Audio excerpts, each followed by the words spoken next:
ഇത്രയും വലിയ രീതിയിൽ തീപിടുത്തമുണ്ടാകാനുള്ള കാരണം എന്താണ് എന്നിപ്പോൾ വ്യക്തമാണ് സൂരജ്. പെയിന്റ് ഗോഡൗണിലാകുമ്പോൾ തീപിടിക്കുന്ന വസ്തുക്കളൊക്കെ അധികമായി ഉണ്ടോ? ഈ ബിൽഡിങ്ങിനകത്ത് ജീവനക്കാരുണ്ടായിരുന്നോ? അവരിപ്പോൾ പുറത്തല്ലേ സൂരജ്?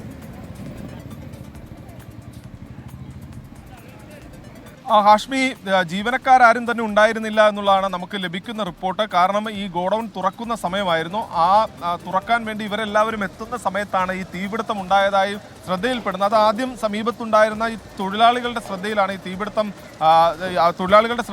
തീപിടുത്തം ഉണ്ടായ കാര്യം പെട്ടതെന്നുള്ളതാണ് നമുക്ക് ലഭിക്കുന്ന വിവരം. എന്നിട്ട് ഇവർ തന്നെ ഫയർഫോഴ്സിനെയും പോലീസിനെയും ഈ കെട്ടിട ഉടമകളെയും വിവരം അറിയിക്കുകയായിരുന്നു. അങ്ങനെയാണ് ചാലക്കുടിയിൽ നിന്ന് ഫയർഫോഴ്സ് എത്തുന്നത്. പക്ഷേ അവർ ആദ്യം വരുന്ന സമയത്ത് ഈ വലിയ രീതിയിൽ പുകയും തീയും ഉയരുന്നത് കണ്ട് ഈ ഗോഡൌണിന്റെ താഴത്തെ നിലയിലുണ്ടായിരുന്ന ഈ പെയിന്റ് ഉൽപ്പന്നങ്ങൾ, പ്രത്യേകിച്ച് പെയിന്റ് മാത്രമല്ല ഹാഷ്മി, ടർപ്പൻ അതീവ അപകടകരമാണ് എന്നുള്ളതാണ് ഈ ഫയർഫോഴ്സുമായി സംസാരിക്കുമ്പോൾ അവർ പറയുന്നത്.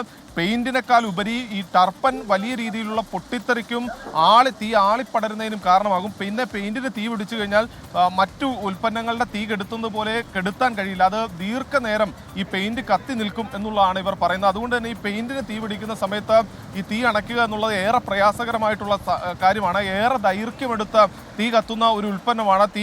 പെയിന്റിന് തീ പിടിച്ചാൽ അത് ഏറെ ദൈർഘ്യമെടുത്ത് കത്തും.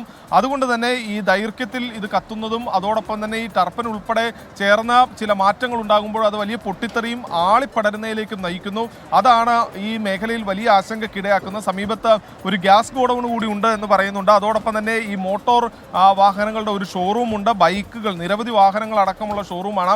അതുകൊണ്ട് തന്നെ ഈ പരിസരത്തേക്കൊന്നും തീ പടരാതിരിക്കുന്നതിന് വേണ്ടിയുള്ളൊരു ജാഗ്രതയാണ് മുൻനിർത്തിയുള്ളൊരു ദൗത്യത്തിലേക്കാണ് കടന്നിരിക്കുന്നത്. ആദ്യഘട്ടത്തിൽ ഫയർഫോഴ്സ് എത്തുന്ന സമയത്ത് ഇവർക്ക് ഇതിനകത്തേക്കൊക്കെ കയറാൻ സാധിച്ചിരുന്നുവെങ്കിൽ ഇപ്പോൾ അത് സാധിക്കുന്നില്ല. കാരണം ഇതിന്റെ മുൻവശത്തെ ഗോഡൌണിന്റെ മുൻവശത്തേക്ക് കൂടി തീ പടർന്നിരുന്നു.